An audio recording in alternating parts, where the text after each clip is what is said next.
The great hall of the Galactic Assembly echoed with the voices of more than 200 civilizations as delegates settled onto their floating platforms beneath the vast crystal dome. Ancient empires, rising powers, and distant frontier worlds had all gathered for a single vote, the fate of one small blue planet.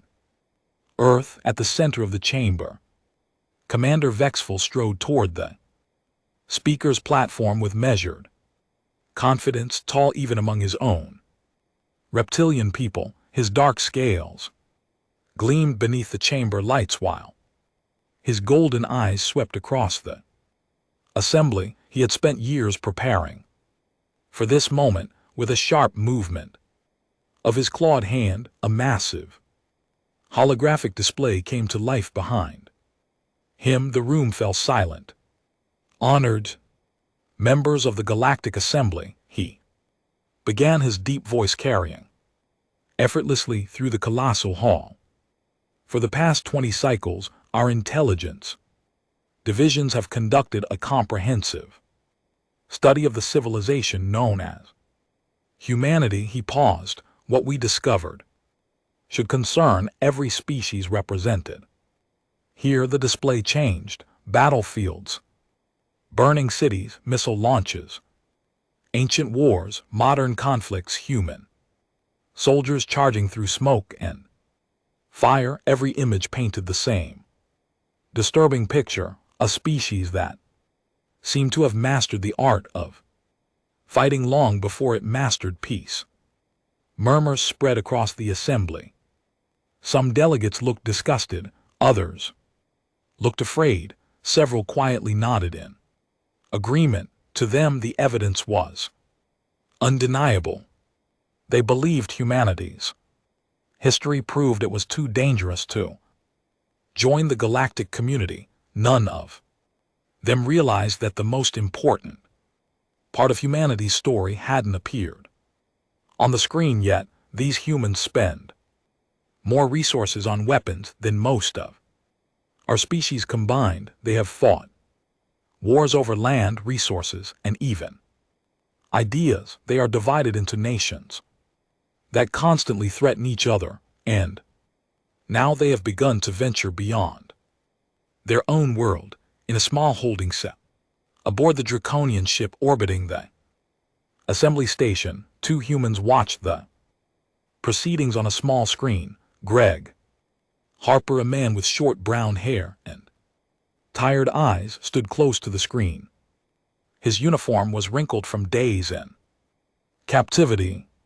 Beside him, Captain Lisa Winters paced the small room, her blonde hair tied back tightly. "This is bad," Greg whispered. "Really bad." Back in the assembly hall, a gentle blue alien with 4 arms rose to speak. This was Ambassador Lum Era of the Lumrians, known for their peaceful ways. "Commander, have the humans shown any direct aggression toward other species? Have they attacked anyone beyond their world?" Lum Aaron asked. Vexful sneered. "They have not had the chance yet, but their history is clear. They solve problems with violence. Would you wait until they develop faster ships and weapons before acting?" More images flashed on the screen. Nuclear explosions, tanks, fighter jets. "I propose we act now," Vexful continued. "We have the technology to control their planet. We can enslave them, use their resources and their labor, and most importantly, prevent them from ever threatening galactic peace." The hall erupted in shouting and debate. Some species agreed immediately, others seemed unsure. In their cell, Lisa stopped pacing. "They can't just vote to enslave an entire planet. There must be laws against this." Greg shook his head. "We're not members of their assembly. We have no rights here." After hours of debate, the assembly leader called for a vote. One by one, each species cast their decision. The Draconians voted to enslave. The Proxima Coalition voted to enslave. Species after species agreed. Only the Lumerians abstained, their blue faces sad as they watched the results. The vote is complete, announced the assembly leader. With only one abstention, the motion passes. Earth will be classified as a threat to galactic security. An invasion fleet will depart within 10 cycles to secure the planet and its population. The aliens cheered and congratulated each other. Plans were already being made for how to divide Earth's resources. In their cell, Greg slammed his fist against the wall. We need to warn Earth. How? Lisa asked. We're locked up here and Earth is light years away.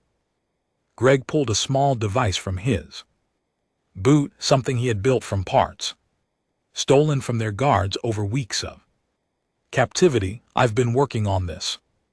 It might be able to send a message through their communication system. Lisa looked at the door. The guard will be back soon. We need to move now. Greg nodded and began working with the device, connecting it to a panel.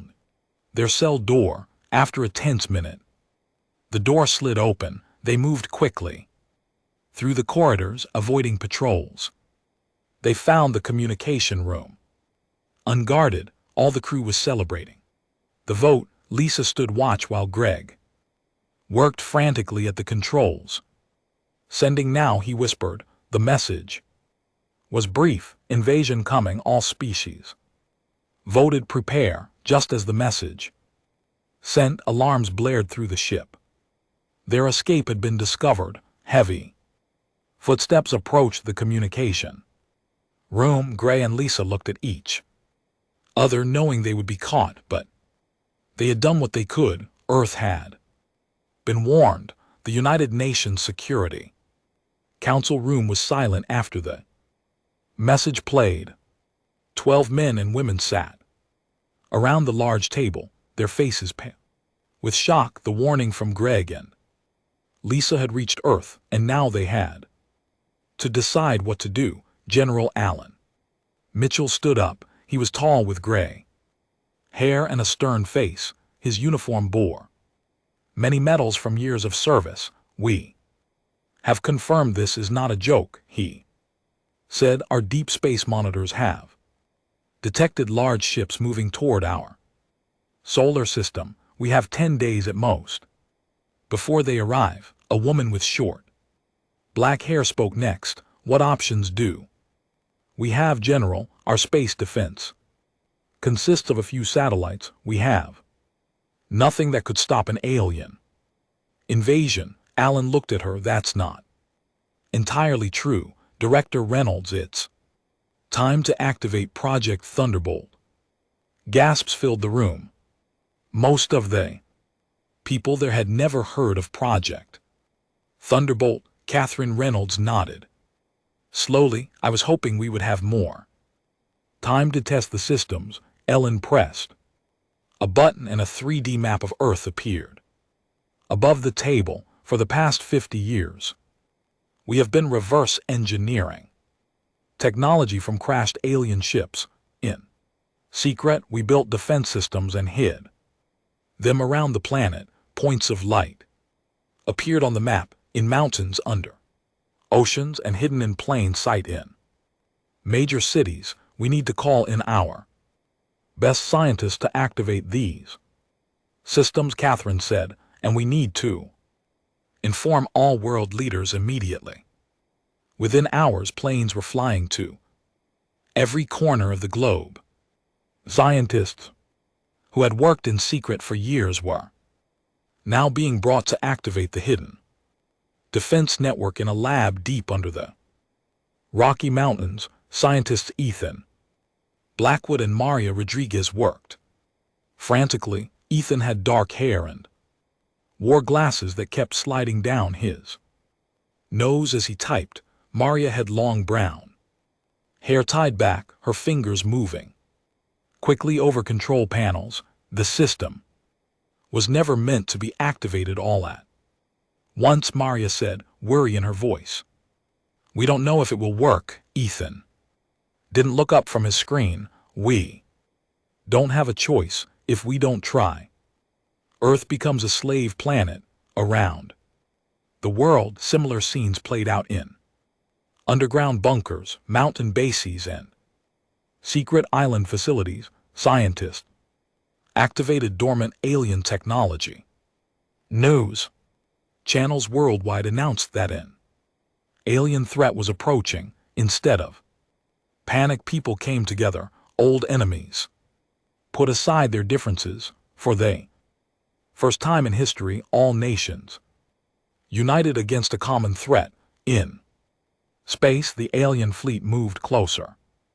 Admiral Squirrel stood on the bridge of his massive ship, looking at the blue planet on his screen. Prepare the electromagnetic pulse weapons, he ordered. Their primitive technology will fall in seconds. Behind him, Commander Vexel smiled. The assembly was right to vote as it did. These humans will make excellent slaves. Back on Earth, the final preparations were complete. Ethan and Maria stood in the control room with General Allen and Director Catherine. All systems are online, Maria reported.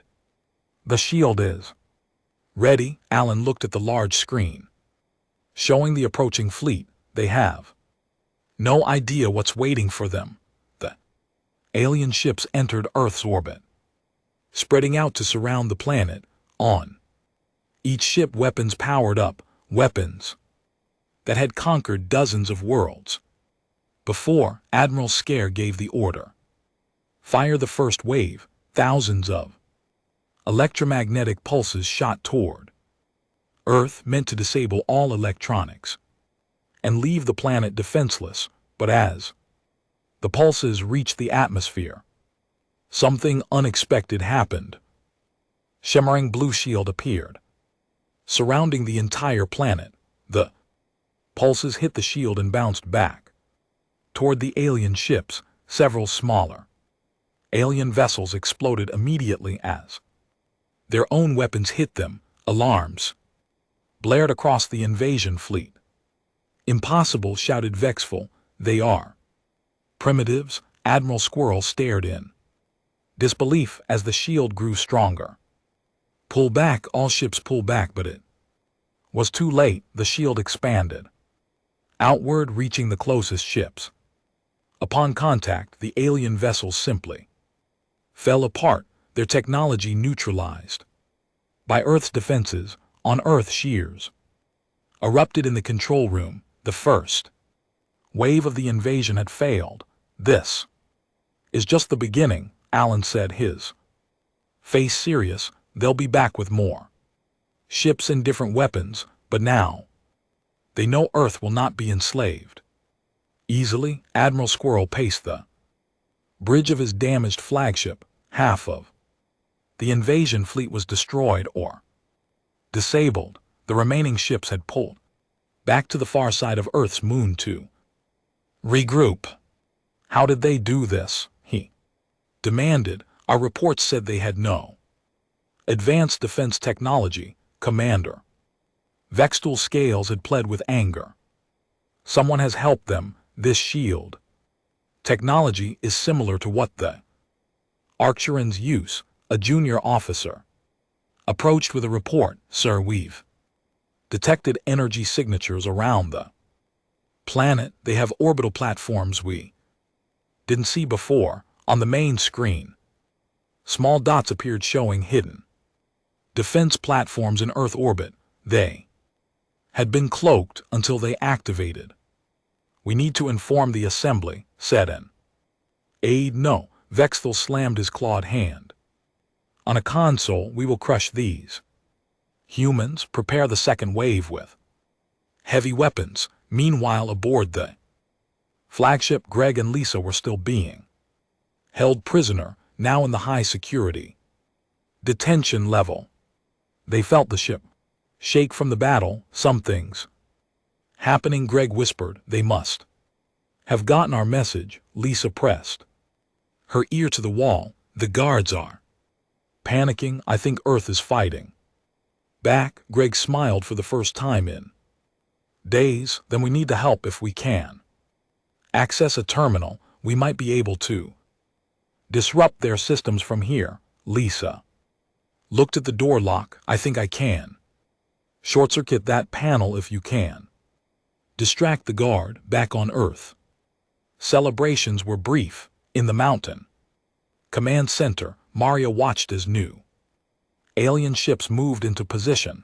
They're coming back, she said, and they've adapted their approach. Ethan nodded, his fingers flying over the controls. The shield held, but it used a lot of power. We need to activate the second phase defenses. General Allen turned to Director Catherine. It's time for the orbital platforms. Catherine pressed her palm against a scanner. Activating orbital defense network. Now around Earth, dozens of satellites that had appeared to be normal communication or weather stations transformed. Panels opened, revealing weapon systems based on alien technology. As the second wave of invasion ships approached, Earth's orbital platforms fired. Beams of energy shot out, slicing through the hulls of several alien ships. Admiral Squirrel watched in horror as more of his fleet was destroyed. How is this possible? These humans were supposed to be primitive. On the detention level, Gray had managed to fake a medical emergency. When the guard entered their cell, Lisa struck him from behind. They dragged the unconscious guard inside and took his key card and weapon. We don't have much time, Lisa said, as they moved through the corridors. They found a maintenance terminal and Greg got to work. If I can access their weapon systems, I might be able to create a feedback loop. Lisa stood guard, the alien weapon ready. Hurry, I hear footsteps in Earth orbit. The battle continued. The alien ships had begun firing massive energy weapons at the planet. The shield flickered under the assault. In the command center, Maria reported shield strength down to 60%. We can't take much more of this. Ethan looked up from his station. The orbital platforms are doing damage, but there are too many ships. Then, suddenly, 3 of the largest alien ships began to drift off course. Their weapons powered down and their engines failed. What's happening? Allen asked. On the screens, they could see confusion. In the alien fleet, ships were colliding as some lost control aboard the flagship. Greg finished his work at the terminal. Done. I've disabled the targeting systems on several ships and created a virus in their network. Alarms blared throughout the ship. Lisa pulled Greg away from the terminal. Time to go. We need to find an escape pod. As they ran, they heard Admiral Squirrel's voice over the ship speakers. All ships retreat, pull back beyond the moon. We need to regroup and reassess. The alien fleet began to withdraw, leaving behind damaged and disabled ships. In the command center on Earth, cheers erupted. Again. We did it, Catherine said, relief in her voice. We drove them back. Ellen shook his head. This is just round 2. They'll be back with a larger force, but now they know something important. What's that? Maria asked. Ellen looked at the screens, showing the retreating alien ships. They know that Earth will not surrender. We will not be enslaved. The Galactic Assembly was in chaos. Representatives shouted over each other as news of the failed invasion spread. Commander Vexthal stood before them, trying to explain. It was only a temporary setback, he insisted. The humans have some advanced technology, but they cannot stand against our full might. Tall, thin alien with purple skin stood up. You said they were primitives. You convinced us to vote for enslavement. Based on false information, Vexthal. Scales darkened with anger. I did not lie. They must have had help, perhaps. The Lumrians warned them despite their abstention. Ambassador Loom era rose. Gracefully, we did no such thing. We simply chose not to participate in an unjust action. Far from the assembly, Admiral Skrull had gathered the remains of his fleet behind Earth's moon. His ships were damaged and his crew was afraid. This was not the easy victory they had expected. In a secure room aboard his flagship, Skur personally interrogated Greg and Lisa. They had been captured while trying to reach an escape pod. How did your planet develop such advanced defenses? Skrull demanded. Who helped you? Greg, bruised from rough handling, looked the Admiral in the eye. No one helped us. Humans have always prepared for the worst. Squirrel slammed his fist on the table. Impossible. The shield technology, the orbital weapons. These are beyond your capabilities. Lisa spoke up. You don't understand humans. Our entire history is warfare and innovation. We've spent thousands of years fighting each other, improving our weapons and defenses. When we learned we weren't alone in the universe, Greg added, we didn't celebrate. We prepared. Back on Earth, scientists Ethan and Maria worked on the next phase of Earth's defenses in a lab filled with strange equipment. Maria held up a small container. The nanites are ready, she said. Once released, they'll target alien technology and dismantle it. Ethan looked concerned.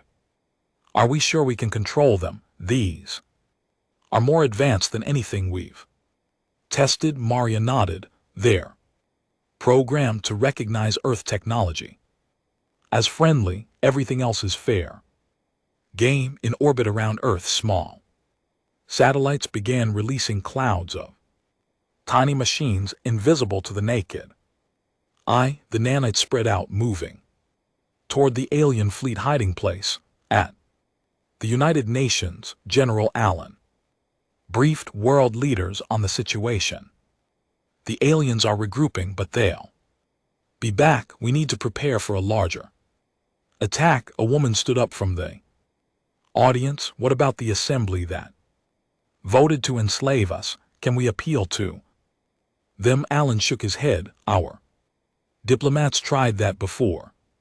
They were kidnapped instead.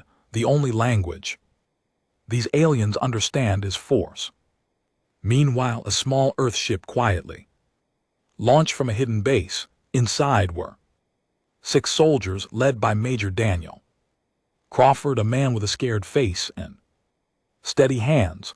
Their mission: infiltrate the alien flagship and gather intelligence. We have one advantage, Daniel told his team as they approached the dark side of the moon. They don't expect us to take the fight to them. Their ship was small and used stealth technology, reverse engineered from alien craft. They slipped past the damaged fleet unnoticed. On the flagship, Admiral Skur and Commander Vexthal argued about their next move. We should call for reinforcements, Skirlo said. These humans are more dangerous than we thought. Vexthal hissed in disagreement. No, if we show weakness, the assembly will question our leadership. We must attack now with biological weapons. Biological weapons against a planet we intend to use. Squirrel was shocked. We can cure the survivors, Vexthal said coldly. There will be enough left to work as slaves. Unknown to them, Earth's nanites had reached their fleet. The tiny machines began their work, infiltrating ships through air vents and maintenance Hatches, inside they targeted weapon systems first, as Vextal prepared to launch the third attack. Daniel's team attached their ship to the flagships hull using cutting tools they created an entrance and slipped inside. Remember, Daniel whispered to his team, our goal is the central database.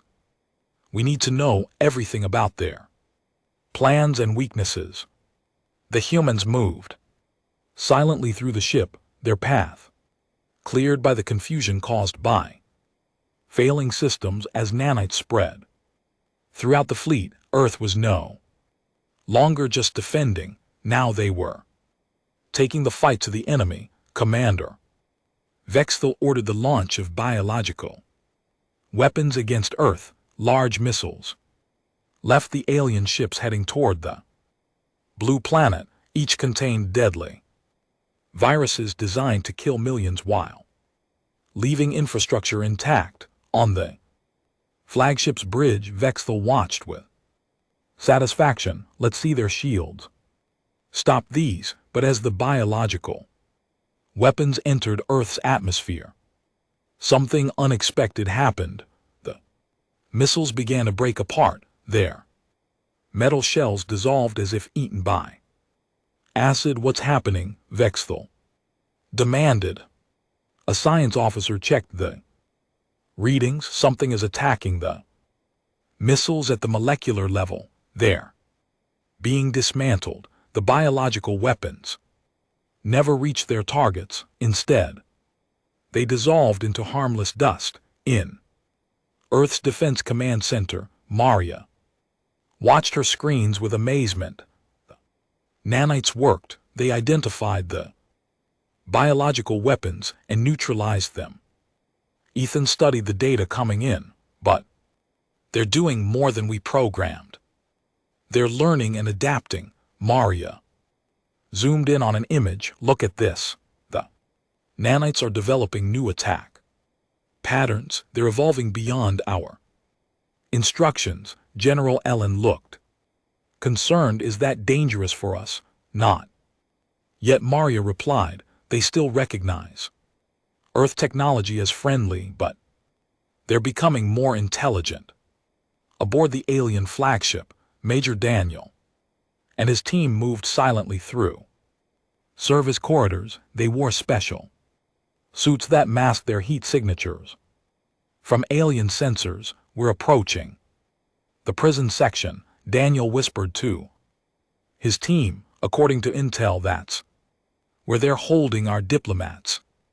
They found Greg and Lisa in a cell, both looking tired but unbroken. Daniel's team quickly disabled the lock. Who are you? Greg asked as the door slid open. Major Daniel Crawford, Earth Special Forces. We're here to get you out and gather intelligence. Lisa stood up quickly. There's more than that. We've learned why they want Earth so badly. Tell me on the way, Daniel said. We need to reach their central database.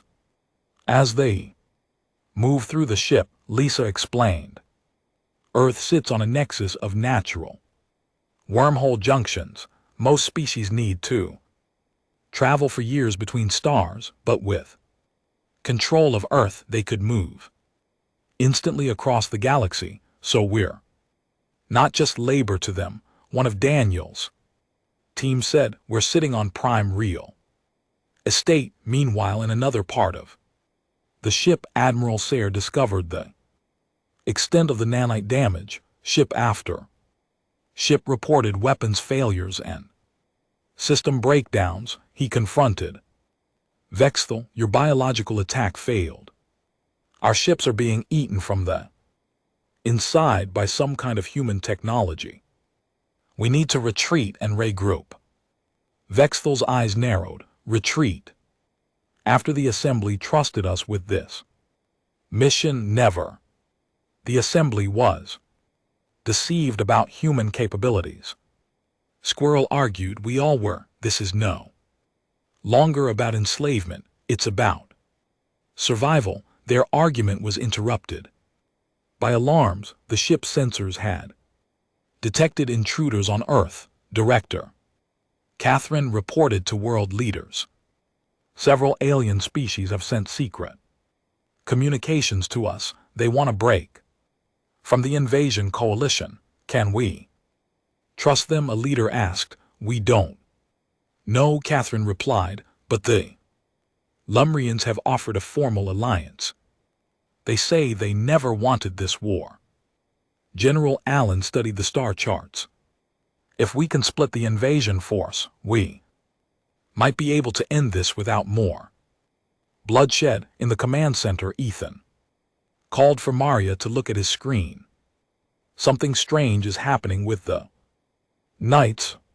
They're gathering in specific patterns around the alien ships. Maria zoomed in on the images. They're not just disabling the ships anymore.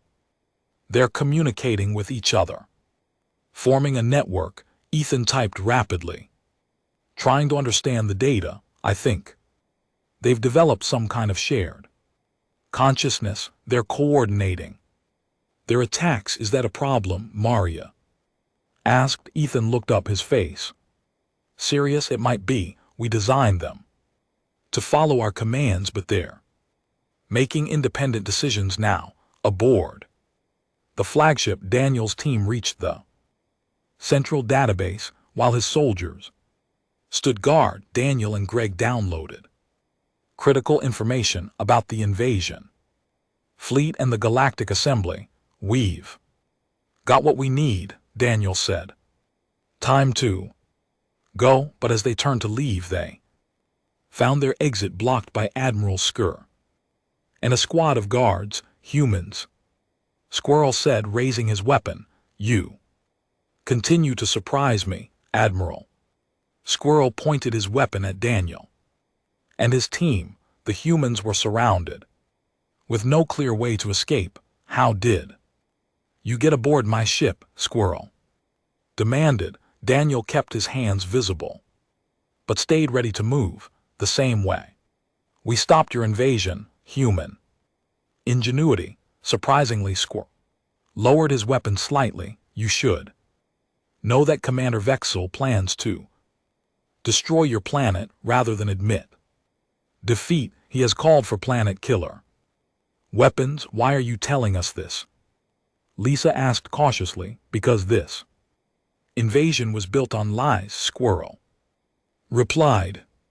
The assembly was not told the full truth about humans, and now many of my people will die for those lies. Loud explosion rocked the ship.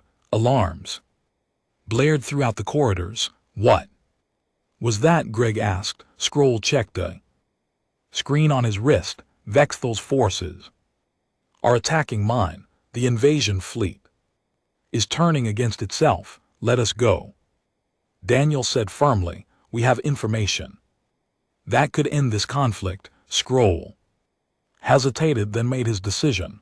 Take the escape corridor to your left. It leads to the shuttle bay. Now go before Vexful soldiers arrive. Back on Earth, the United Nations received transmissions from several alien species who wanted to break away from the invasion. The Galactic Assembly was splitting into factions. General Allen addressed the emergency session.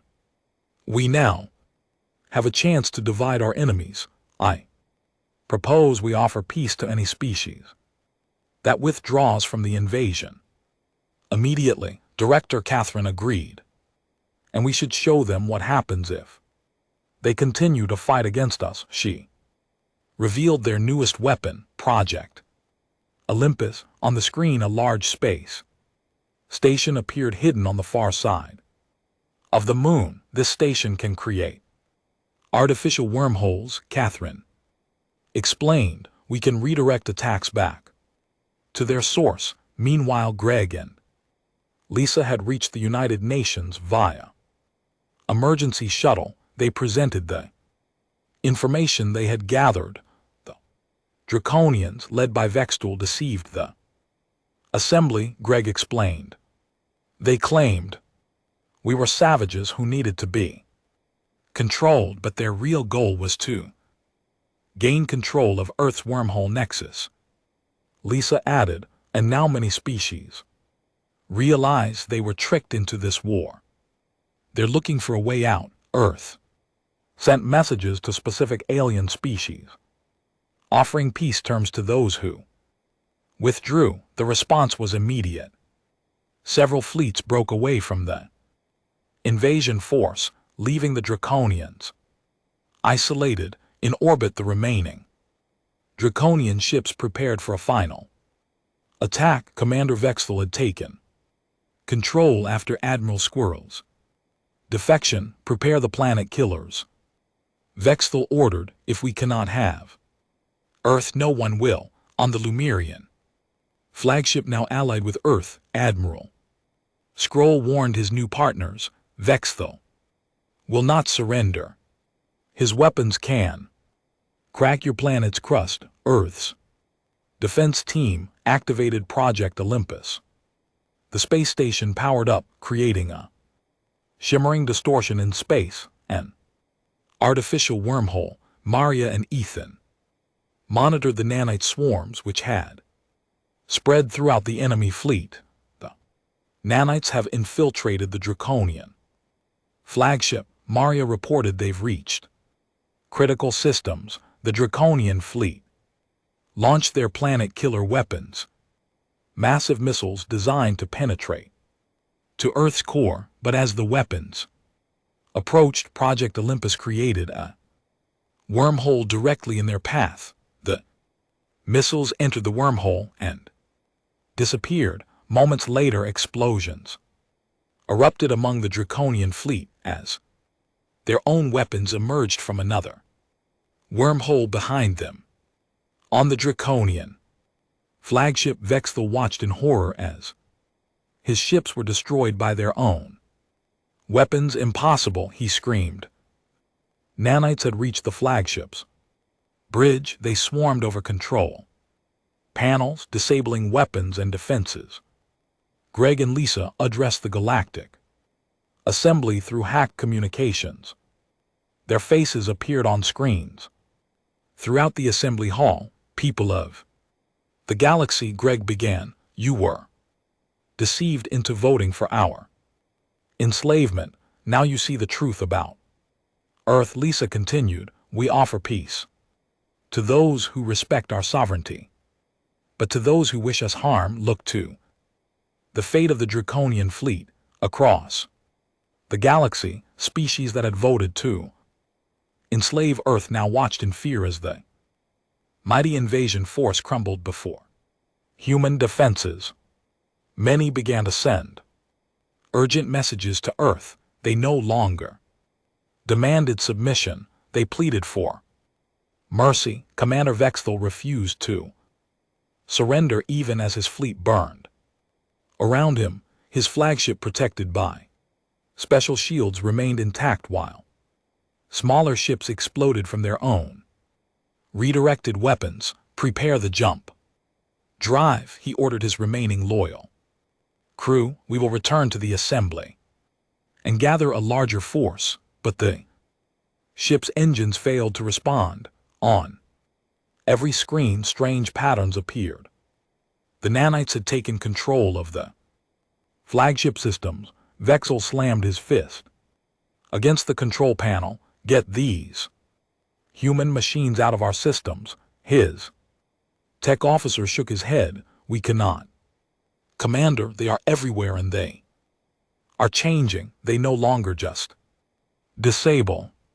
They are reprogramming our ship. Meanwhile, Earth's United Fleet surrounded the Draconian flagship. Ships from former enemy species now flew alongside human vessels. Admiral Squirrel's Proxima cruiser led the alliance from Earth's command center. General Allen opened communications. Commander Vexthal, your fleet is destroyed. Your allies have abandoned you. Surrender now. Vexthal's face appeared on the screen, his scales dark with rage. Humans, you think you have won. Even now our home world prepares another fleet. This war has only begun. Director Catherine received an urgent message from Maria and Ethan. General, you need to see this, she said. Screen changed to show the nanite activity around the Draconian flagship. The tiny machines have formed a glowing net that completely surrounded the ship. The nanites of the vault again, Maria explained via video link. They've created a containment field. The Draconian ship cannot move or fire weapons, Ethan added, and they did this on their own. We didn't program this capability. Alan looked concerned. Can you still control them partially? Ethan replied, they still recognize our commands, but they're also making independent decisions. Catherine turned to Alan. We need to end this now before anything else unexpected happens. Earth launched its final assault. Special ships carrying enhanced nanite swarms approached the Draconian flagship. Unlike the earlier nanites, these were programmed with one specific mission: disable all life support systems except in the bridge inside the flagship.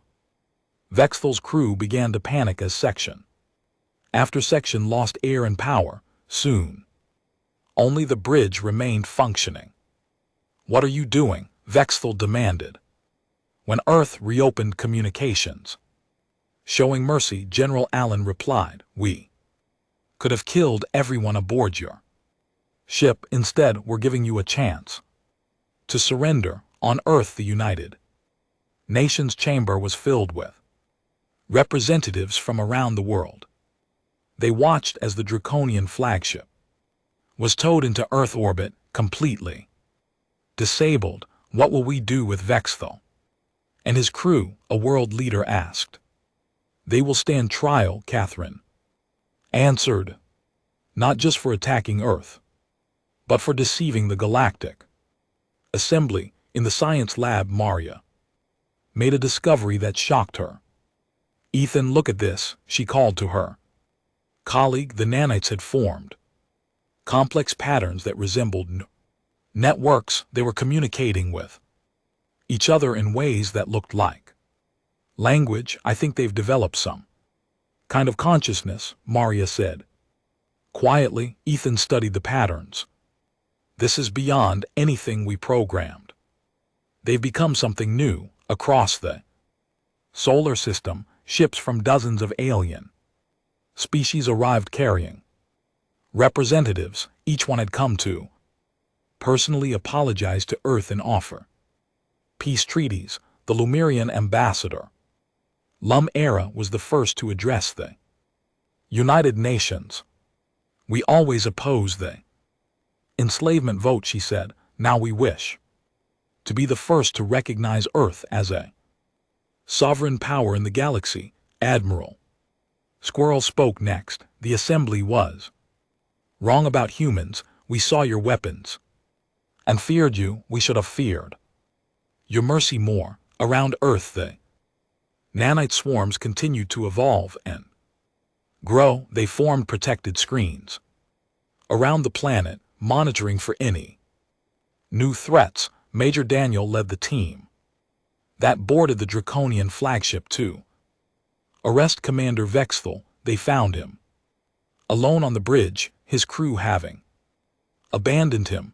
Commander Vexthal, Daniel announced, by the authority of Earth and its allies, you are under arrest for war crimes against humanity. Vexthal looked up, his once proud posture now broken.